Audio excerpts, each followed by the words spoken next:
Bonjour à tous et bienvenue sur notre chaîne.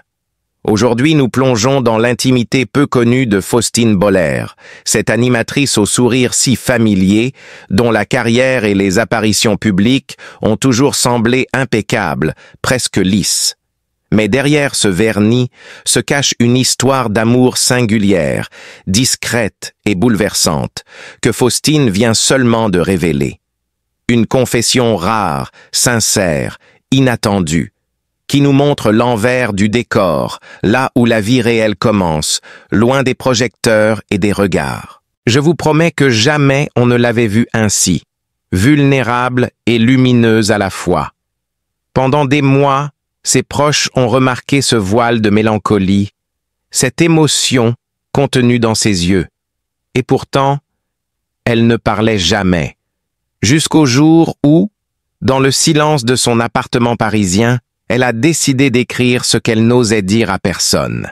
Elle a ouvert son carnet, ce complice fidèle, et a simplement noté « Je crois que je l'ai toujours su ». Cette phrase, simple mais lourde de sens, révèle un amour patient, profond, qui s'est tissé dans le temps. Ce n'était pas un coup de foudre spectaculaire, ni une passion romanesque que l'on exhibe fièrement.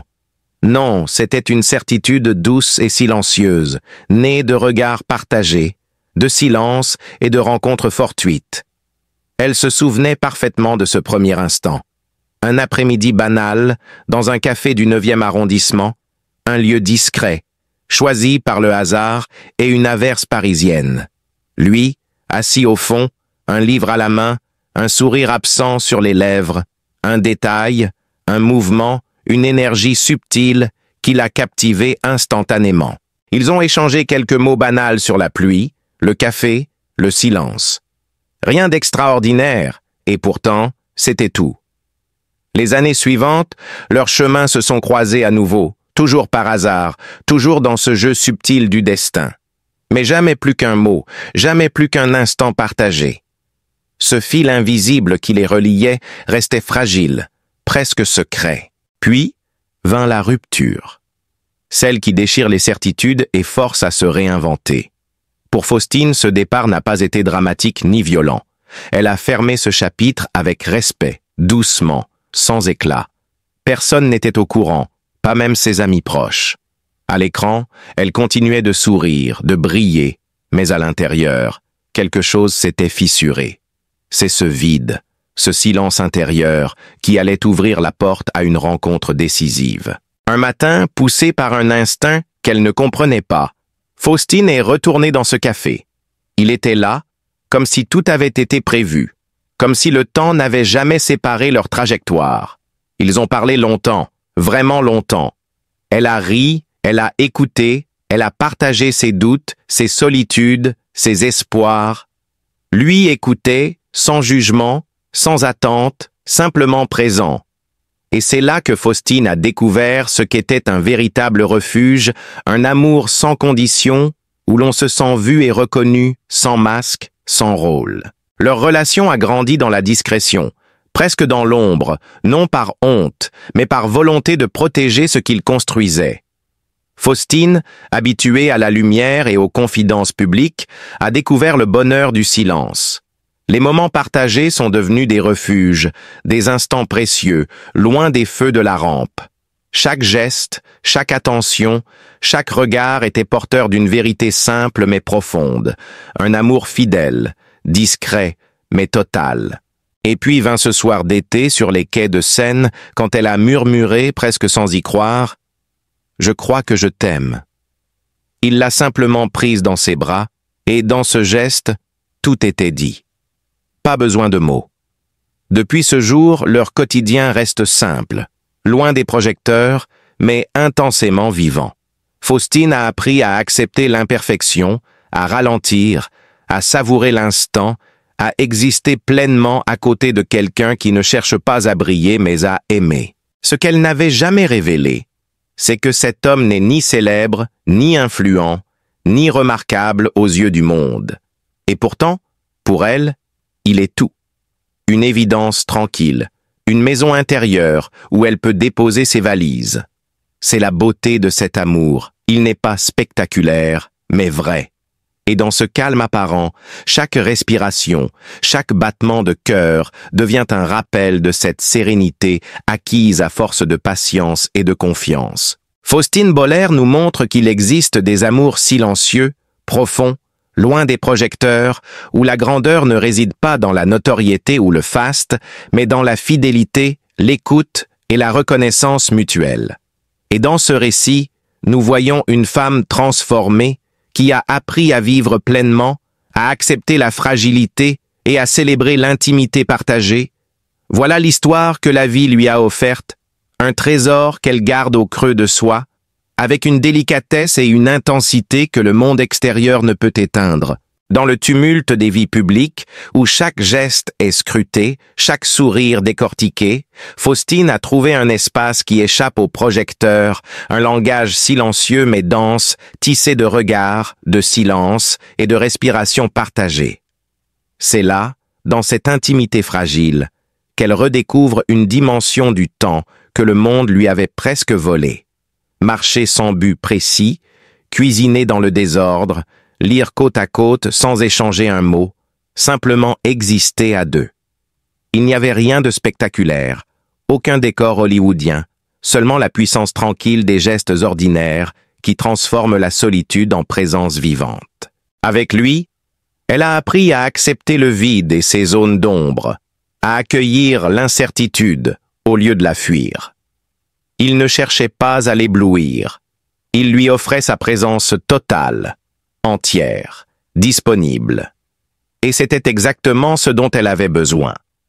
Un jour, sur un coup de tête, ils avaient pris le train vers la mer, sans prévenir personne, simplement pour respirer. Sur la plage, pieds nus dans le sable glacé, le vent fouettant leur visage, il lui murmura « Tu sais que tu n'as pas besoin d'être forte avec moi ». Cette phrase simple et désarmante déclencha un effondrement intérieur qui n'était pas de la douleur mais du soulagement. Pour la première fois depuis longtemps, elle n'était plus seule. Faustine avait toujours été entourée, admirée, respectée, mais jamais comprise dans ses profondeurs. Avec lui, il n'y avait pas d'effort de compréhension. Il la recevait telle qu'elle était, avec ses contradictions, ses silences et ses fragilités. Il ne voulait pas la réparer, il voulait simplement l'aimer. Et cet amour, loin d'être superficiel, l'ancrait dans une réalité douce et nécessaire. Même lors des séparations imposées par le travail, son absence physique ne faisait jamais disparaître sa présence. Il restait invisible mais palpable comme un souffle, un repère dans la tempête. Pourtant, cette intensité avait son revers. Elle la rendait vulnérable. Elle ressentait à nouveau des peurs et blessures qu'elle croyait éteintes. Et parfois, dans le silence de la nuit, le doute s'infiltrait. Tout cela était-il réel, ou était-ce une illusion trop belle pour durer? Mais souvent, un simple message, un clin d'œil partagé, dissolvait ses inquiétudes. Il était là, pleinement, sans artifice. Leur relation n'avait ni titre ni promesse. Il n'y avait pas de contrat, juste une fidélité au présent, à ce qu'ils construisaient ensemble. Leur monde n'était pas régi par les codes et injonctions extérieures. Ils inventaient un rythme propre, un langage qui ne demandait pas validation.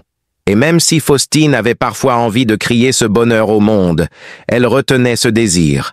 Ce bonheur-là n'avait pas besoin d'être montré, il se suffisait à lui-même. Un soir, dans une auberge modeste, il lui demanda simplement « Es-tu heureuse ?» Elle prit le temps de répondre, consciente que son état dépassait la simple euphorie. « Je me sens vivante », dit-elle, et c'était la vérité. Il avait réveillé en elle une vitalité oubliée, une légèreté qu'elle croyait perdue. Il ne promettait pas un futur, il vivait dans le présent. Et paradoxalement, cette absence de projection rendait chaque instant plus précieux. Elle se sentait protégée et stimulée à la fois.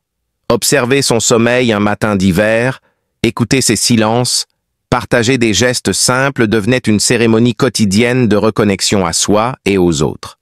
Elle avait compris qu'aimer n'était pas conquérir, mais chérir, accepter, se laisser transformer. Leur relation avec sa fille illustre cette justesse silencieuse. Il n'y avait ni surjeu ni démonstration, seulement une écoute patiente qui permit de briser les défenses initiales. Ce jour-là, en voyant les rires se mêler au jeu, Faustine sentit une gratitude mêlée d'émotions pures. L'avenir restait incertain, mais l'intensité de ces moments lui suffisait. Ce lien n'était pas seulement une histoire d'amour, c'était une renaissance, une redécouverte de soi, une permission donnée à ses propres émotions. Dans ce quotidien singulier, chaque geste devenait signifiant. Cuisiner, lire, préparer ses affaires, partager des regards. Même dans la neige rare de Paris, un simple dimanche passé à écouter des vinyles et jouer aux échecs se transformait en rituel sacré, ponctué de phrases anodines, mais d'une charge émotionnelle immense. « Tu es exactement la lumière qu'il me fallait. » Il n'était pas parfait. Absence, doute, silence parfois trop long, détails oubliés. Mais il avait cette vérité brute, qui surpassait toutes les promesses creuses d'un monde saturé de faux-semblants.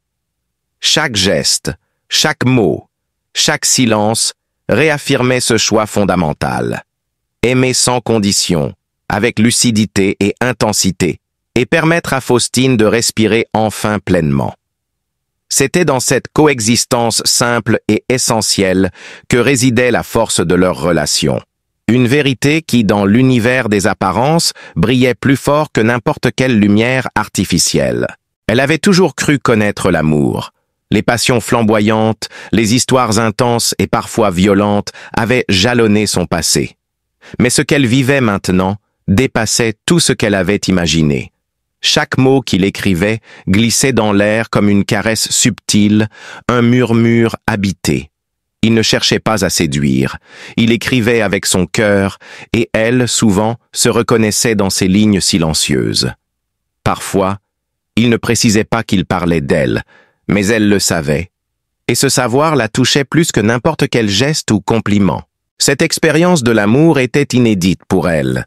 Elle avait été aimée, désirée, parfois possédée par les élans de l'autre, mais jamais avec cette douceur, cette stabilité, cette paix profonde.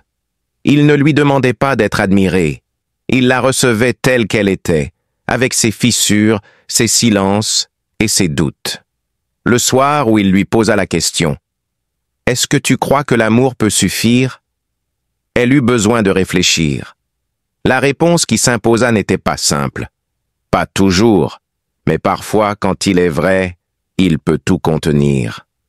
Son sourire, son geste de prendre sa main, valait toutes les promesses. Ils conversaient souvent, non pour se rassurer, mais pour se rencontrer encore plus intimement. Jamais ils ne parlaient d'avenir, de projet ou de cohabitation, et cela ne la dérangeait pas.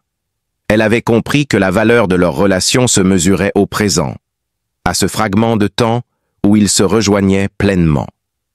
Chaque instant était sacré, et c'est là qu'elle retrouvait l'inspiration pour écrire, pour laisser les mots jaillir, nourris par cette énergie nouvelle qu'il apportait simplement par sa présence. Leur relation n'était pas faite de grands éclats ou de déclarations publiques. Elle parlait peu de lui, non par honte, mais pour protéger cet espace inviolable qu'ils avaient construit ensemble. Les absences ponctuelles de son compagnon étaient acceptées, parfois douloureuses, mais comprises.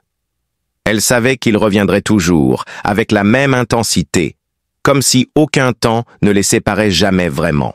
Un soir, sur un toit de Paris, ils regardèrent les lumières de la ville, un verre de vin à la main.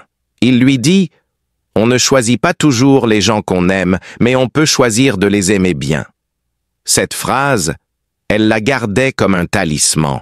Il l'aimait avec respect, avec soin, avec cette douceur qui n'a besoin d'aucun mot. Et elle se surprenait à penser que cet amour, même sans nom, même discret, était peut-être le plus grand qu'elle ait jamais connu. Pourtant, derrière cette paix apparente, subsistait un vertige, une crainte presque instinctive que tout puisse s'arrêter un jour. Pas par trahison ni changement, mais parce que tout ce qui est beau lui semblait fragile. Elle avait connu les silences mal vécus, les départs inexpliqués, les illusions perdues. Cette peur ne se manifestait pas en paroles, elle la gardait comme un petit poids dans sa poche, invisible mais présent, comme pour se rappeler que la beauté exige prudence et gratitude. Chaque nuit, chaque matin partagé, était un apprentissage silencieux de la confiance et de la patience. Il ne cherchait pas à combler ses manques, à la réparer ou à posséder, il la respectait. Et dans ce respect, elle se reconstruisait. La contemplation de ses gestes, de sa respiration, de la manière dont il occupait l'espace avec elle, suffisait à apaiser toutes ces questions. Elle avait compris que l'amour véritable ne faisait pas mal, qu'il ne se mesurait pas à l'absence ou à l'épreuve, mais à la constance d'une présence authentique. Il n'y avait pas de promesse tapageuse, mais une force tranquille, invisible, qui transformait sa vie. Elle n'avait plus besoin de savoir si cet amour durerait pour toujours.